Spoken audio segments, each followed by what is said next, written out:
So I went to the 2024 Mamas in LA, and I'm sure many of you have watched it on live stream. But after being there in person, there's a lot of things that the cameras missed. The behind the scenes, what actually happened. But luckily, I was there, and I'm here to tell you what went down. And you might be looking at this new format. Jason, why are you so small here? And why is the picture big? So this is a new format I'm testing out when recapping or doing a behind the scenes of an event. So I flew into LAX and I was greeted by I love LA. So I get to the hotel where this private event is going to happen, which also happens to be my hotel that I'll be staying for the night. And as soon as I get there, I see a whole bunch of Korean media there. I saw people from SBS and Yonhap News, for instance, and I used to work at Yonhap News, so I got to talk to a couple people that I knew when I was working there. Also, a lot of JYP employees there. You can tell because they had suits, the girls had dresses, and then a lot of them had these lanyards that said artist AAA or artist JYP. So I knew right then that this is serious stuff, that the JYP is definitely here. So this is my look at around 10 a.m. I get there an hour early. I'm ready to go. This is the look of a K-pop business strategist. He's ready to meet JYP. There we go, that's my look. Since I got there early, I got there at 10 a.m.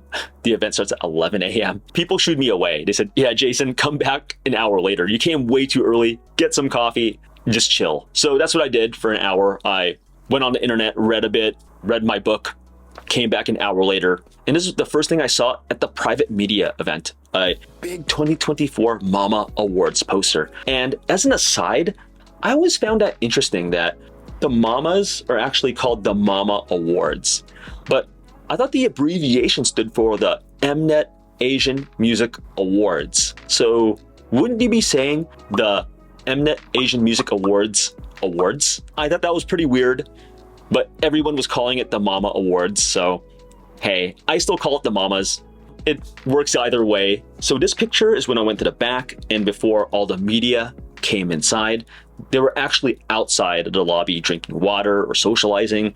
I wanted to set up my camera early. So the room was quite small. I would say that there was maybe 20, 25 people in total. Okay, so then the event starts. Thank you for coming to the 2024 Mama Awards. So I'm sitting in the third row, right? So the first row, you see this gentleman here. The second row, there's a purse, and I'm right behind it in the third row, taking pictures of JYP. It's really cool seeing him in the flesh. And if you've seen him in videos, he speaks fluent English. As we'll show video of JYP speaking pretty soon. So the media event first started with JYP talking to head of business conventions, Park Jung-wook, who is part of CJ Entertainment. So in this part, they were talking all in Korean. And it was really cool to hear how they broke down strategy and how JYP would flip between English and Korean sometimes for the foreign media. 박진영 씨에게 첫 번째 질문 드립니다. 25년 동안 최초의 길을 개척하며 독보적 입지와 권위를 이어온 마마 어워즈가 K-팝 시상식 최초로 세계 음악 시장 1위인 미국에 입성했습니다. 오늘 무대에 함께하게 된 소감을 말씀 부탁드립니다. Here's the first question for JY Park. As the world's #1 K-pop awards that has been paving the way for 25 years, Mama Awards is here today as the very first K-pop awards ceremony to be held in the U.S. We would love to hear how you feel about performing here tonight. 한국말로 얘기하는 게 영어로. 편하시게 해주세요. I think it's very emblematic of the past 20 years. Yeah, I think it means a lot. It's very symbolic. I think it was like early 2000s when I tried to have K-pop cross over to the States in the hope that it might work. There's a place for K-pop here. At the same time, I thought it was plausible, but I really thought it was not probable. But still, I just thought it was worth a try. I have to give props to the interpreter. So the interpreter, she sounded like Eminem or Epic High, translating like a rap. It was so fast from English to Korean and Korean to English. 해서 굉장히 저도 좀 뭔가 놀랐었고 굉장히 좀 감동이었습니다. 그래서 이복 형제라고 하는 그런 느낌이라고 할까요? 어쨌든 굉장히 좋으신 분이고. I was really impressed. I actually gave her a lot of props, saying that I can never do the interpretation that you do. Back to what they were talking about, Park Chung-wook and JYP, they were talking about the business strategy of why they brought the mamas to LA for the first time. The basic answer is that they wanted to expand K-pop's global reach since it's worldwide now, and that LA was the perfect city to do so because there's a lot of entertainment, there's Hollywood, there's a lot of big media here. A Korean media outlet also asked JYP about VCHA and when they will come back, which sounds awkward now, given that 2 weeks later, one of VCHA's members, KG, would announce on social media that she's filing a lawsuit to leave the group and call out various abuses that JYP USA did to both her and her bandmates. While JYP did say at the Mama's private event that VCHA will be coming back in early 2025, it's no longer a certainty given KG's sudden lawsuit. Despite the fallout with KG, I did find JYP's direction with VCHA very interesting as he breaks it down here. I wanted to make sure they're not K-pop, even though they're produced by a K-pop company. I don't want them to be K-pop. I want them to be what they are. They're not born and raised in Korea. They're not influenced by Korean culture. They are talented kids who are born and raised here. So we were trying to make sure the next upcoming album is themselves. So unlike our K-pop artists, unlike Korean artists, I think all the creative team will be a combination of American directors, choreographers, musicians with our team, but basically trying to make sure it's them. And their kids were born and raised here. It's going to be very different. The new album, the new video, new music will be very different from other artists in JYP. That's our focus. Later, Rise came. Hello, 안녕하세요. 라이즈 성찬입니다. Hello, 안녕하세요. 라이즈 소다라입니다. Hi, 저는 은석이라고 합니다. Hello, 안녕하세요. 저는 라이즈 원빈입니다. 안녕하세요. 라이즈 소희입니다. 안녕하세요. 라이즈 김정입니다. My name is Anton from Rise. I felt really bad for Rise, as we'll talk about a bit later in the video, but they were very respectful, really cool to ask them questions. They were quite nervous and tired. They just came from Korea. Really cool to see him in the flesh. Anton was the main speaker since he speaks fluent English. Just a little nervous maybe, but also really curious to see our fans' reactions to the really special performance we have prepared for tonight. And also, it's our member Zoe's birthday today. Wow. So Wow, happy birthday. Thank you.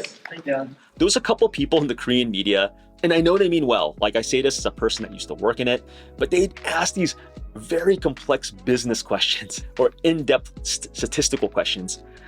And they're asking this to Rise, a bunch of talented entertainers. The business and percentages and data isn't their forte. So we ask questions like, I heard in 2023, the profit margins were this, and in 2024, it went up by 8% to this bigger number.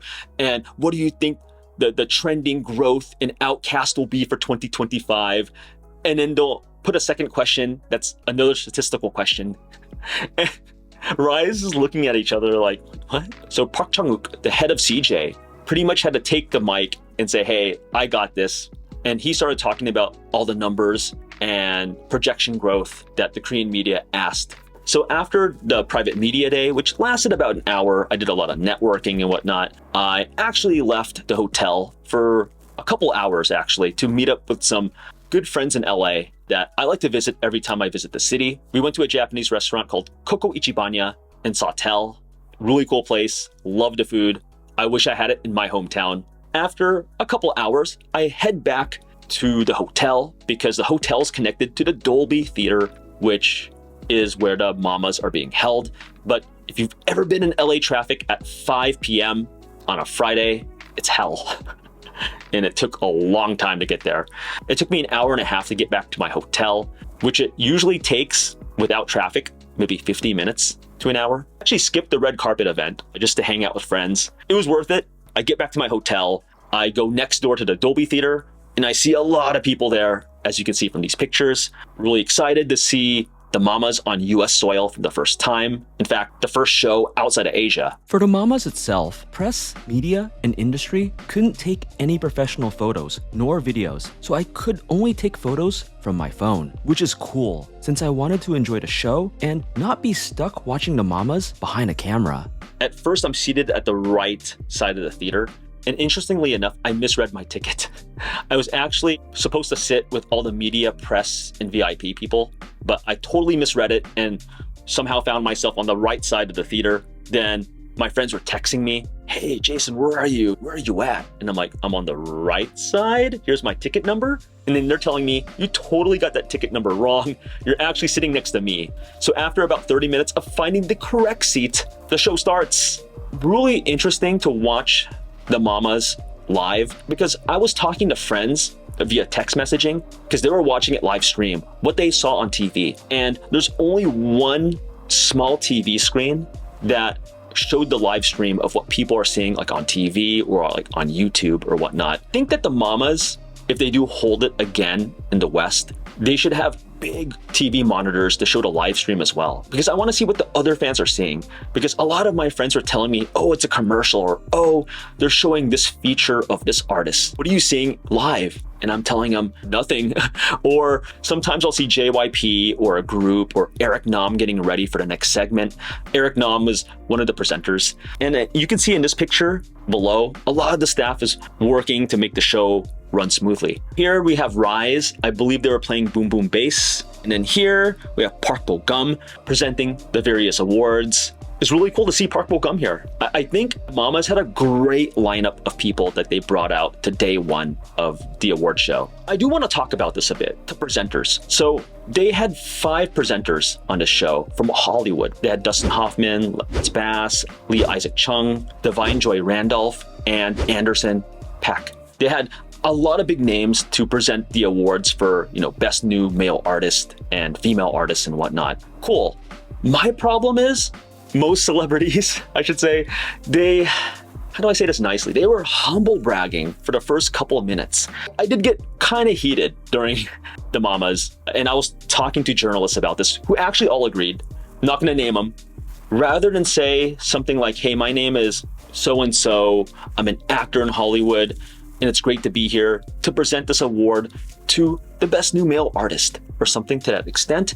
They would say something like, "My name is John, and 30, 40 years ago, I won my first couple awards at the Dolby Center, and I'm still a pretty big deal because I've been winning awards and coming here every year, and you probably know me. I'm sure you know me from all these movies and all these music videos because I'm just the best." I'm exaggerating a bit, but they would basically humble brag about their career and how many awards they won and how many times they've been invited to the Dolby Theater for like a couple minutes. And in fact, one of the celebrities got booed. I don't know if that was heard on live stream, but this person got booed because this person kept humble bragging, and the fans were thinking, just present the award or make it connect to K-pop. Something like, "I won my first award several years ago, and it was an honor." But you know what's even a greater honor? Giving this award to the best new male artist of the Mamas 2024. I'm excited to see which K-pop artist wins the award. The nominees are, and so on. I don't know whether that was a CJ or Mnet decision to have the celebrities humble brag about themselves, or if that's what the celebrities were planning on doing from the start, or if that's a Hollywood thing where you just have to boast and brag about yourself. I don't know. And I was telling friends later that I don't know if I can live in Hollywood just because of this one incident. Everyone's just trying to size each other up and trying to brag about themselves, where the main focus isn't about you. It's about these K-pop idols. I'll tell you the person that did not do that. That's Anderson Paak. So this guy is an 8-time Grammy Award musician. Right? He can humble brag all he wants, and To be fair, I would still say the same thing if Anderson did this, but he didn't. He's the one that presented JYP with the Lifetime Achievement Award. And he basically said, and I say this paraphrased, I don't know it word by word, that this person changed how K-pop is seen around the world, globally, and I love to present this, and I want to present this award to none other than JY Park. And, you know, a lot of people clapped and whatnot. And also, during this whole award ceremony, you know how JYP goes under JYP, but in this one, they made it very Americanized and just called him JY Park. So most people were calling him JY Park, right? It was kind of interesting and kind of weird to hear it, especially if you're a K-pop fan, because we just go JYP. I guess that's just another angle where the mamas are trying to globalize and use Korean names more in a Western format, first name, last name, rather than last name, first name. So moving on, Cat's Eye collaborated with the LA Rams cheerleaders, and it was really cool to see them do the choreography, especially for touch. It was so cool. They threw off the pom-poms and just started doing the touch choreography with Cat's Eye. Cat's Eye has exploded so much in just a year, in 2024. And it's impressive to see so many fans that are there for Cat's Eye. I met many fans in the audience that are Cat's Eye fans. And I can't wait to see what Cat's Eye is gonna do in 2025. Probably my favorite group of the evening was To Us. Really cool group, had some slick choreography. It had this high school theme, and it reminded me of the sound and themes of the 2010s, the early 2010s. It was just so nostalgic. Oh man, I love To Us. I became an instant fan after watching them live. And it was quite interesting to talk to the fans as well, because a lot of them were calling them, I think, TWS, like the literal initials. And in the Koreans say To Us, because that's how their name is spelled in Hangul. But in any case, whether you like TWS or To Us, their songs are a banger, and their choreography, woo, so cool. I'm looking forward to seeing more of To Us. So Alit won an award, and it was great seeing them on the stage thanking everyone, and some of them were crying, and I get it. It's a big award on the Mamas, a very prestigious show on Western soil. So really proud of Alit, and they're like the next big powerhouse female K-pop group. Let's talk about Rise. I feel really bad for Rise because during the show, there were some fans that were trying to boycott SM Entertainment, get other fans to not clap when Rise won an award. They're trying to boycott SM, but they're punishing Rise by not clapping from or holding up signs about Seunghan. Rise had nothing to do whether Seunghan or not rejoins the group, and it's an unfortunate thing. I wish he was part of the group as well. There's better ways to show support for your favorite groups, even if they work for a company you want to boycott, in this case, SM. And I felt that for some of these fans that were trying to like ignore Rise or say, don't clap for them or hold these Seunghan signs, I thought that was very rude. And when Anton was speaking in English about the acceptance speech, a lot of people in the media, press, and VIP section, they were talking about just how nervous Anton was because he was trying to avoid so many landmines. And in fact, he did hint about the Seunghan. He basically said in a very polite and nuanced manner, I say this paraphrased once again, like, hey, I know that we've been through a lot of hardships or things happened, but we're still here, and we thank the fans and we love to perform and so on. And I just want to say to the fans that have a problem with labels, totally get it, cool. And in this case, I do support you, but still clap for the artists because they have no decision in any of this. And you're just hurting them if you don't clap for them, if you don't support them. So the last one's one of my favorite performances is Anderson .Paak and JYP. JYP said several times, both in the private media day party as well as the actual mamas, Anderson .Paak is my brother from another mother. And Anderson, of course, laughed. And there's a joke behind that because Paak and Park, JYP's last name, they're actually the same. So how this works is a lot of Koreans, when they moved to the US after the Korean War, it was hard to find your other family members, like if you get lost or separated during immigration to the US. So since the surname Park is very, very popular, it's one of the most popular last names in Korea, Korean families back then needed a way to differentiate themselves. So instead of saying Park, like every other Park, you'd say Pak. You'd spell it P-A-A-K. So that's what Anderson's family did. And then it's easier to find your other Park members or Paak members in the US or on a boat than the 50th park, right? Which will get lost.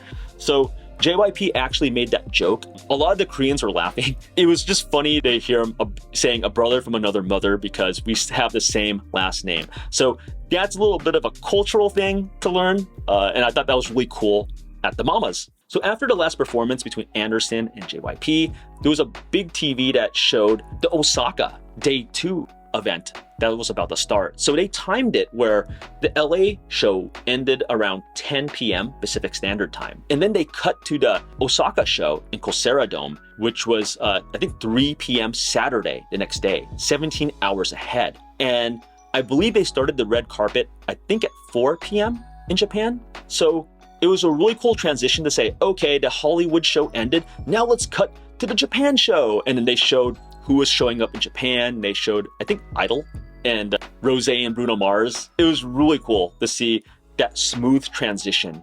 So fans can get their fix of both day 1 and day 2 of the Mamas back to back. And the cool thing is that one of my friends was a translator at the Osaka show. So I was texting him as soon as the LA one was done and saying, okay, how crazy is it in Osaka? And his answer, oh my God, they brought so much star power. It's so ritzy. It's so crazy. I believe it was probably even busier than the one in LA. Yeah, there you have it. That's my review of the 2024 Mamas in LA. I enjoyed this show from start to finish. I loved talking to all the journalists, all the reporters, both Korean and Western. The JYP staff were great. The Lipping group was great, who works with the Mamas. I only had a few critiques, the biggest one being the humble bragging by the celebrities. I think you need to tone it down or remove it completely and have more monitors that showed a live stream so we can watch what's going on, on the live stream as well as see what's in front of our faces. I can't wait for the Mamas to come out here to the West again. If they do, I would encourage you, the K-pop fan, to check it out if it's a country near you. So if that is the case and they show up back in the US, I'll see you in the next Mamas.